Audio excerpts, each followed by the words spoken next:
Good morning, students. Today we are going to start chapter 12, Consumer Protection.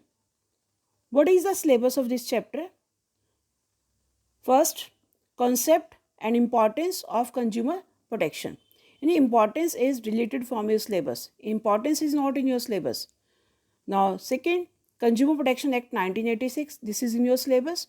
Meaning of consumer, rights and responsibility of consumers, who can file a complaint, redressal machinery, remedies available, and consumer awareness role and consumer organizations and non-government organizations are not in your syllabus. It means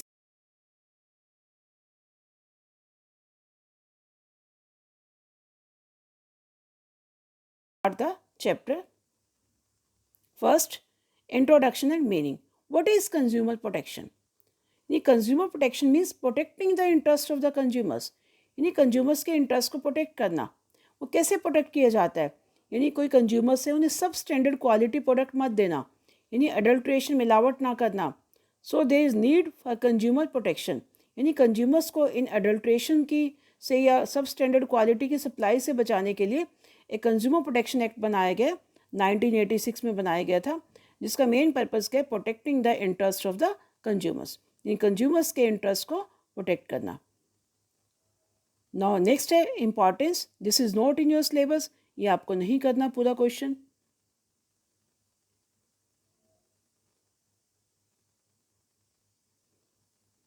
ये पूरा question आपको नहीं करना. Next is legal protection to consumers. What is the legal protection given to the consumers? यानी इस act में क्या क्या प्रोटेक्शन दी गई है कंज्यूमर्स को? यानी सबसे पहले यानी कंज्यूमर प्रोटेक्शन एक्ट बनाया गया 1986. इस एक्ट का पर्पज़ क्या था? इस एक्ट का मेन पर्पज़ क्या है? To protect the interest of the consumers, इन कंज्यूमर्स के इंटरेस्ट को प्रोटेक्ट करना. और ये एक्ट जो है एनफोर्स कब किया गया? 1 जुलाई 1987 में एनफोर्स किया गया और बनाया गया था 1986 में. इस एक्ट का मेन पर्पज़ क्या है? इसका मेन पर्पज़ क्या है? इस एक्ट में क्या क्या दिया गया? This act has provided various rights. क्या क्या राइट्स है कंज्यूमर्स के और क्या क्या responsibilities हैं. Later on we will study. And second, it provides safeguard to customers against defective goods, deficient services and unfair trade practices and other forms of their exploitation. इसमें क्या है?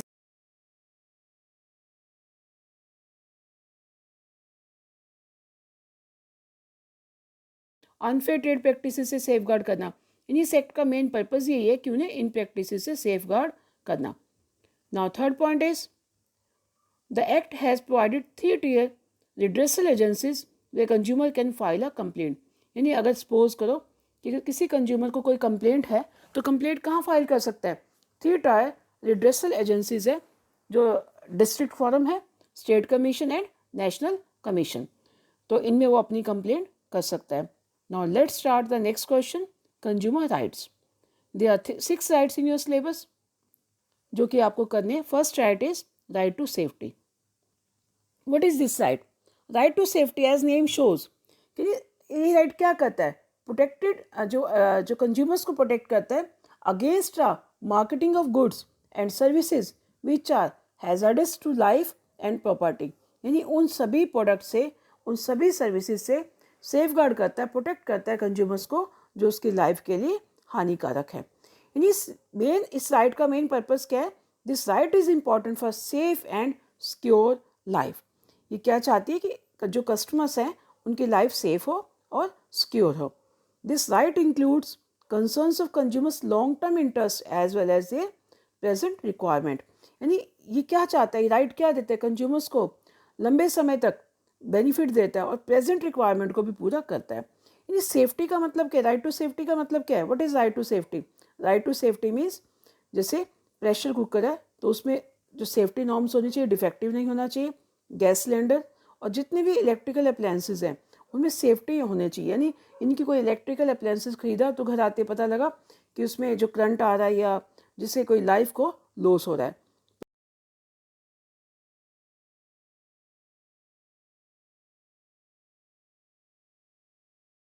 करना.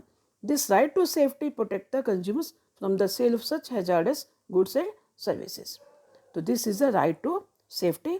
राइट टू सेफ्टी क्या कहता है? Right to safety ये कहता है कि कंज्यूमर्स को सेफ्टी प्रोवाइड करना ऐसी गुड्स से, ऐसी सर्विसेज से जो उसकी लाइफ के लिए हानिकारक है।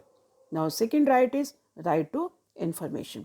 ये राइट टू इंफॉर्मेशन क्या कहता है? दिस राइट्स क्या कहता है कि consumer has a right to get information about the quality, quantity, purity, standard and price of the goods और सर्विसेज। ये कहता है, ये राइट ये कहता है कि कंज्यूमर्स को पूरा राइट है। क्या राइट है? वो किसी भी प्रोडक्ट की, किसी भी सर्विसेज की क्वालिटी के बारे में, क्वांटिटी के बारे में, प्योरिटी के बारे में, स्टैंडर्ड के बारे में, प्राइस के बारे में इंफॉर्मेशन ले सकता है। और ये सारी इंफॉर्मेशन एक शॉपकीपर की, एक प्रोड्यूसर की ड्यूटी है, वो सारी इंफॉर्मेशन लेबलिंग की फॉर्म में दी जाती है कंज्यूमर को। जब भी आप कोई भी प्रोडक्ट खरीदते हो तो देखते हो उस पर MRP, quality, quantity, purity, standard, each and everything is mention on that label. सब कुछ मेंशन होता है। ऐसा क्यों किया जाता है? ताकि कंज्यूमर्स को किसी भी अनफेयर प्रैक्टिसेस से के अगेंस्ट उसको प्रोटेक्ट करना। And the producer must supply all the relevant information at a suitable place. वो सारी इंफॉर्मेशन एक जगह पे देता है, यानी लेबल है तो लेबलिंग पे सारी इंफॉर्मेशन लिखी होती है। तो यानी राइट टू इंफॉर्मेशन मतलब कंज्यूमर्स को प्रोडक्ट के बारे में, सर्विसेज के बारे में, उसकी quality, quantity, purity, standard, price के बारे में इंफॉर्मेशन लेने का राइट है। कोई भी शॉपकीपर ये नहीं कह सकता कि मैं इंफॉर्मेशन नहीं देता, तो उसे वो इंफॉर्मेशन देनी ही पड़ेगी। Now third one is right to make choice, या राइट टू चूज भी हम कह सकते हैं। जैसे एज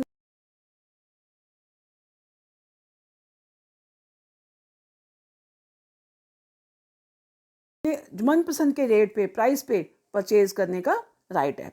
यानी जिस रेट पे, जिस प्राइस पे वो चाहे प्रोडक्ट को खरीदेगा। ये नहीं कि मान लो एक कंज्यूमर एक शॉपकीपर के पास गया कोई प्रोडक्ट खरीदने के लिए, तो शॉपकीपर उसे कंपेल नहीं कर सकता कि आपको इसी रेट पे, इसी प्राइस पे परचेज करनी है, बाय करनी है।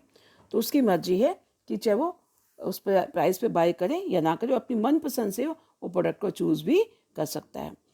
यानी right to make choice means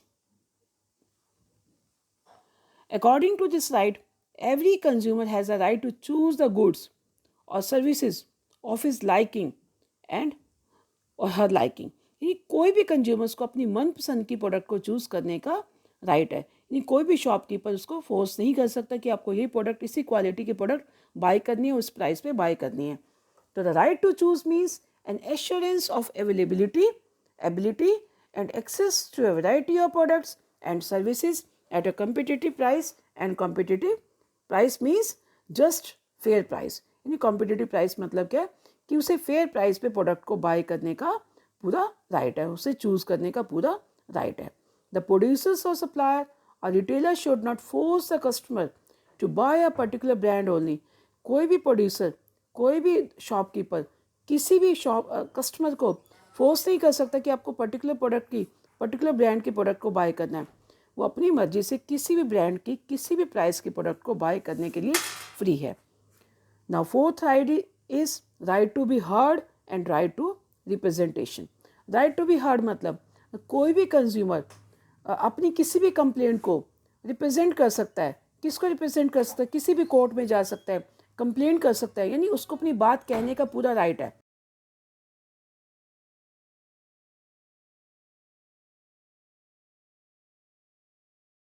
होता है a consumer has been exploited, अगर उसका एक्सप्लॉयटेशन होता है, और has any complaint against the product और सर्विसेज, उसको कोई भी कंप्लेंट है, then he has the right to be heard. तो उसको अपनी बात कहने का अधिकार है।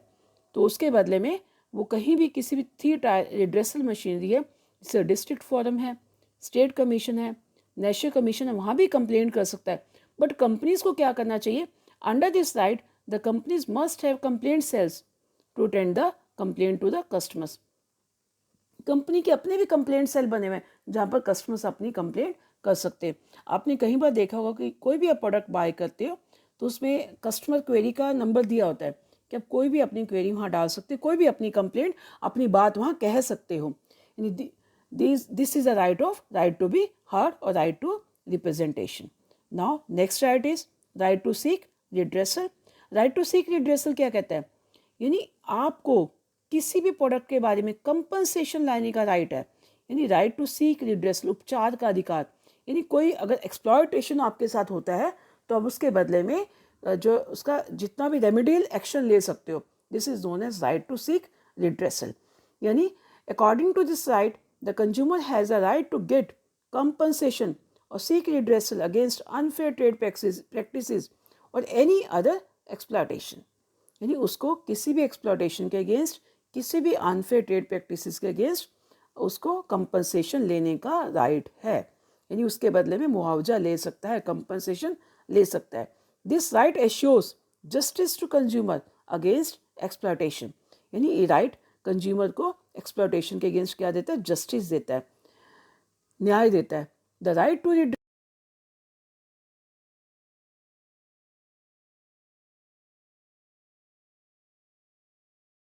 यानी कोई प्रोडक्ट डिफेक्टिव है या तो उसको पैसा वापस मिल जाएगा, और रिप्लेसमेंट ऑफ गुड्स या उसकी गुड्स को रिप्लेस कर दिया जाएगा यानी चेंज कर दिया जाएगा, और repair of defect of the good, या कोई भी गुड्स में अगर डिफेक्ट है उसको रिपेयर कर दिया जाएगा. यानी किसी भी प्रोडक्ट के से यानी कोई भी कस्टमर की एक्सप्लॉयटेशन होती है, प्रोडक्ट सही नहीं होती, या तो उसको पैसा वापस कर दिया जाएगा या गुड्स की जो रिप्लेसमेंट कर दी जाएगी या फिर उस डिफेक्ट्स को दूर कर दिया जाएगा. यानी कोई ना कोई रेमेडियल एक्शन जरूर होगा. And various redressal forums are set up by the government at national level and state level.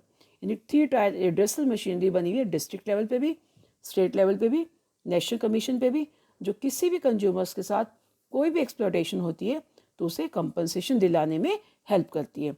Now last right is right to consumer education. सबसे बड़ा राइट तो यही है. जब तक कंज्यूमर्स को पता ही नहीं है उसके राइट क्या है, वो एजुकेटेड ही नहीं है, उन्हें नॉलेज ही नहीं है, उन्हें पता ही नहीं उनके राइट क्या है, तो तब तक वो राइट को अवेल कैसे करेंगे. यानी बाकी जितने सबसे इंपॉर्टेंट राइट ही यही है. यानी according to this right it is a right of the consumer to acquire the knowledge and skill to be informed to the customers. यानी राइट ये कहता है कि कस्टमर्स को सारी इन्फॉर्मेशन होनी चाहिए, उससे सारी नॉलेज होनी चाहिए. It is easier for literate consumers to know their rights. यानी जो पढ़े लिखे कंज्यूमर्स हैं उनको तो पता हो गए अपने राइट्स, आसान है उनके लिए, एंड टेक एक्शंस भी लेना. But this right assures that illiterate consumers can seek information about the existing acts and agencies are set up for their protection. यानी इसमें क्या किया जाता है, इसमें illiterate लोगों के लिए, जो illiterate consumers है, मेन प्रॉब्लम तो उनकी है, भाई उन्हें ही सारी एजुकेशन दी जाती ताकि उन्हें पता हो उनके राइट्स क्या हैं, उनकी ड्यूटी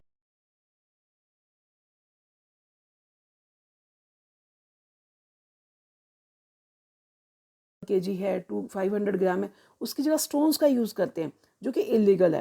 यानी वहाँ के लोगों को, इलिटरेट लोगों को पता होना चाहिए कि जो लोगों को नहीं पता कि कम से कम जो है ये इलीगल है, ऐसा नहीं करना चाहिए शॉपकीपर को, उन्हें उनके अगेंस्ट आवाज़ उठानी चाहिए, अपोज करना चाहिए. तो यही राइट एजुकेशन देता है कि आपको पता होना चाहिए कि आपके राइट्स क्या क्या है, क्या क्या कंज्यूमर्स को बेनिफिट्स मिल सकते हैं. The government of India has included consumer education in the school curriculum. Government of India ने तो सबसे आसान काम कर दिया है कि जो ये राइट टू एजुकेशन करिकुलम में डाल दिया, सिलेबस में डाल दिया. देखो 12 चैप्टर आपके सिलेबस में इसलिए डाला गया है ताकि स्टूडेंट्स को पता हो कि उनके राइट्स क्या है, कंज्यूमर प्रोटेक्शन है क्या, क्या क्या राइट्स अवेलेबल है, क्या क्या रेमेडीज़ अवेलेबल है, कौन कौन से एक्ट है जिसके अंडर आप कंप्लेंट फाइल कर सकते हो. इवन यूनिवर्सिटीज़ में भी कोर्सेज लाए गए हैं. Government is also making use of media. Media का भी यूज़ हो रहा है to make the consumers aware of their rights and make wise use of their money. यानी जो सोशल मीडिया को भी यूज़ किया जा रहा है ताकि कंज्यूमर्स को अपने राइट्स के बारे में पता हो, उनके मनी का प्रॉपर यूज़ करना आए. यानी जैसे जागो ग्राहक जागो, ये किस लिए बना गया है, ताकि इसमें ग्राहकों को अवेयरनेस जगाई जाती है. यानी ग्राहकों के, कंज्यूमर्स के अवेयरनेस के लिए ये जो है ऐड बनाएगी, जागो ग्राहक जागो, ये प्रोग्राम भी दिया जाता है. इसके अलावा apart from the above 6 rights, two additional right भी है recommended by the UNO which is not in your syllabus. आपके सिलेबस में 6 राइट्स है. First right is right to safety, second is right to information, third is right to make choice, and we can also say right to choose, and fourth is right to be heard, and fifth one is right to seek redressal, and sixth last right is right to consumer education. Today you have to revise